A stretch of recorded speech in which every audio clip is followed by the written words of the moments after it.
দর্শক বন্ধু, বিরতির পর ফিরে এলাম হাই নিউজ নিবেদিত এবং কবি, গীতিকার, সুরকার ও শিল্পী সুব্রত ঘোষাল পরিচালিত সুরের আকাশে অনুষ্ঠানে। আজকের সঙ্গীত শিল্পী ডাক্তার দেবল মজুমদার, যন্ত্রাণু সঙ্গে যে চারজন শিল্পী বন্ধু আছেন তারা এবং আপনাদের সকলকে সঙ্গে নিয়ে। আপনারা জানেন যে এখন কিন্তু কবিতার সময়। আজকের কবিতা সঙ্গীত শ্রেষ্ঠ সাধনা, রচনা কবি শিল্পী সুব্রত ঘোষাল। এই পৃথিবীর বুকে মানুষের জীবন কত বৈচিত্র্যে ভরা, আর এই বৈচিত্র্যের মাঝেই প্রতিনিয়ত মানুষ নিজেকে খোঁজে নিজের মাঝে, দিনে রাতে সকাল সাঁঝে। মানুষের অন্তর্নিহিত অফুরন্ত শক্তির মাঝে লুকিয়ে থাকে দেবত্ব এবং পশুত্ব ভাব, আর সেই ভাবকে যে যেভাবে জাগিয়ে তোলে নিত্য নতুন নিজ নিজ কাজের মাঝে। মানুষের শরীরে মূলাধার চক্রে মধু ও কৈটভ নামক দৈত্যের তাণ্ডবকে দমন ও প্রশমিত করে সঙ্গীত। আর সেই সঙ্গীত যদি হয় সংকীর্তনে কিংবা মিষ্টি রাগ পরিবেশনে। মূলাধার চক্রের মতোই স্বাধিষ্ঠান চক্রে মহিষাসুররূপী আত্ম অহংকার বোধ হয় চূর্ণ, হয় বিচূর্ণ দয়া, ত্যাগ, তিতিক্ষা, সেবা ও সঙ্গীত সাধনায় এবং মধুমাখা নাম কীর্তনে। বলিষ্ঠ প্রাঞ্জল ভাষায়, মিষ্টি রাগে, সুরমূর্ছনায়, বিভিন্ন ছন্দ, লয়, তানের প্রয়োগে, সুগায়কের উন্নত মানের কণ্ঠের জাদুতে, কণ্ঠের মাধুর্যে, উচ্চাঙ্গ সঙ্গীত তথা শাস্ত্রীয় সঙ্গীতের তালিমের তকমায় সঙ্গীত হয়ে ওঠে ক্রমে হৃদয়গ্রাহী, মনোগ্রাহী, এমনকি প্রাণস্পর্শী, মর্মস্পর্শী। নিজ মনোসংযম, মনোনিয়োগ, নিয়মিত চর্চা, পরম্পরা শিক্ষা, অভ্যাস এবং প্রয়োগ পদ্ধতির অভিযোজন মন চলো নিজ নিকেতনের ক্ষেত্রে সুর সাধনা করে সাধককে শক্ত, করে পাকাপোক্ত। এমনকি যুগে যুগে সঙ্গীত দিয়ে থাকে বহু উপহার, পুরস্কার। একেবারে আদিম যুগ থেকে শুরু করে বর্তমান সময় পর্যন্ত বিভিন্ন পরিবর্তনের মধ্য দিয়ে, সঙ্গীতের বিভিন্ন বিভাগের পরীক্ষা নিরীক্ষার মধ্য দিয়ে অতি সন্তর্পণে পা ফেলে বড় বড় ওস্তাদ, পণ্ডিত, বিদুষী তথা সঙ্গীত সাধকরা সঙ্গীতকে পঞ্চম বেদে বাস্তব রূপ দিতে সক্ষম হয়েছেন বারে বার। সঙ্গীত বলতে বোঝায় গীত, বাদ্য ও নৃত্যকে। জীবজগতের নিত্য সঙ্গী হল সঙ্গীত, যা ভালো মন্দ, আলো অন্ধকার, চড়াই উতরাই, উত্থান পতন, আনন্দ বিরহ, সুখ দুঃখ, হাসি কান্নায় প্রতি মুহূর্তে জীবনের সাথে কথা বলে। এবং দেখা গেছে উন্নত মার্গে তথা অমৃত পথে উন্নীত হওয়ার জন্যে পৃথিবীতে যত ধরনের নিয়ম ও পন্থা আছে তার মধ্যে শ্রেষ্ঠ ও উত্তম পন্থা হল সঙ্গীত, যা মনের বাহির ও ভিতরের সমস্ত ময়লা গ্লানিকে সরিয়ে সকল কুপ্রভাবকে কাটিয়ে মানব মনকে সপ্তভূমিতে উন্নীত করে। এমনকি সঙ্গীত মানব শরীরের সুপ্ত সুপ্ত চাপা গুণগুলিকে জাগরিত করে, মানব মনকে উত্তম পুরুষ রূপে উন্নীত করে, যা যুগে যুগে প্রমাণিত। এবং দেখা গেছে বহু পণ্ডিত মানুষ সঙ্গীতকে মহাসমুদ্র ভেবে সমুদ্রের পাড় ধরে এগিয়ে চলার চেষ্টা করেছেন। মাঝ সমুদ্রে যাওয়ার ধৃষ্টতা কখনো দেখাননি, এবং যিনি সাহস করে দেখাতে গেছেন তিনি মাঝ সমুদ্রে তলিয়ে গেছেন। এবং সেই কারণেই যুগে যুগে বলা হয় সঙ্গীত শ্রেষ্ঠ সাধনা।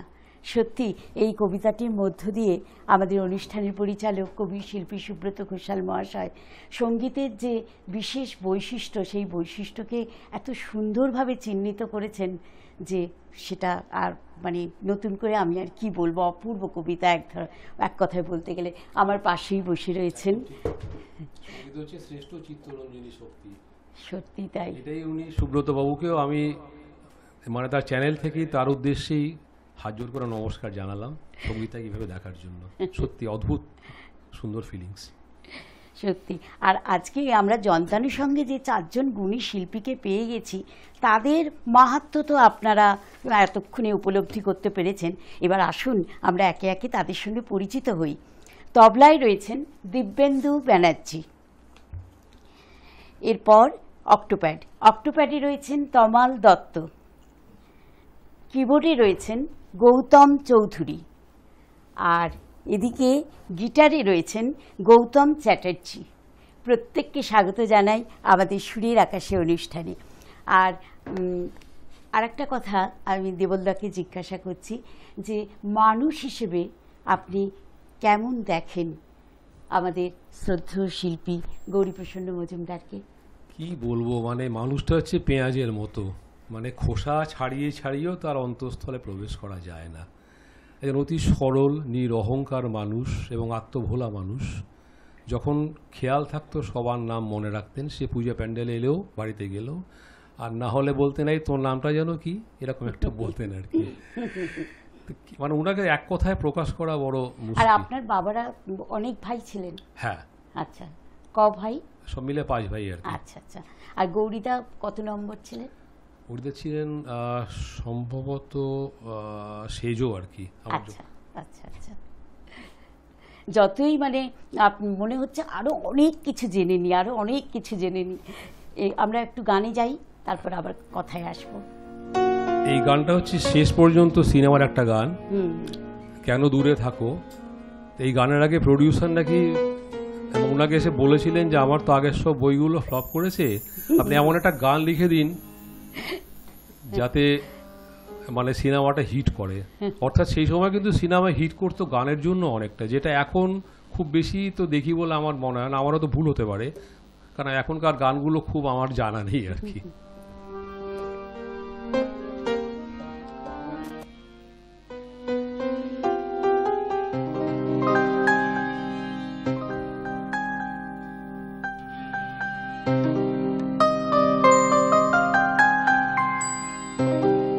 কেন দূরে থাকো, শুধু আড়াল রাখো, কে তুমি আমায় ডাকো। কেন দূরে থাকো, শুধু আড়াল রাখো, কে তুমি আমায় ডাকো। কেন দূরে থাকো।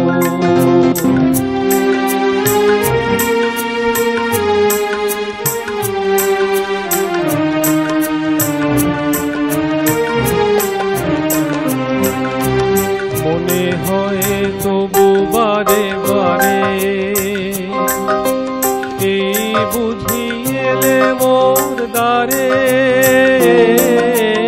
মনে হয় তবু বারে বারে এই বুঝি এলে মোর দ্বারে। সে কেন দূরে থাকো, শুধু আড়াল রাখো, কে তুমি আমায় ডাকো। কেন দূরে থাকো।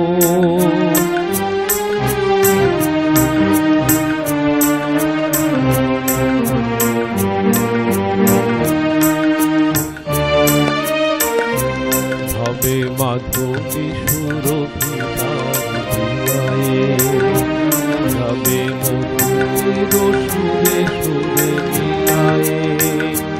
হবে মাধবী মিলায়ে, যাবে মধুর সুরে সুরে মিলায়ে।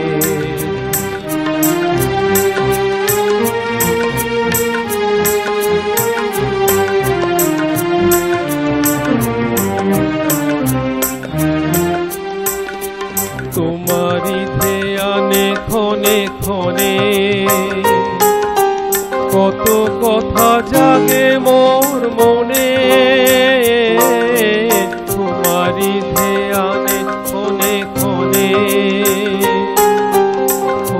কথা জাগে মোর মনে, চোখে মোর ফাগুনের ছবিটি আঁকো, কেন দূরে থাকো শুধু আড়াল রাখো, কে তুমি আমায় ডাকো, কেন দূরে থাকো। আহা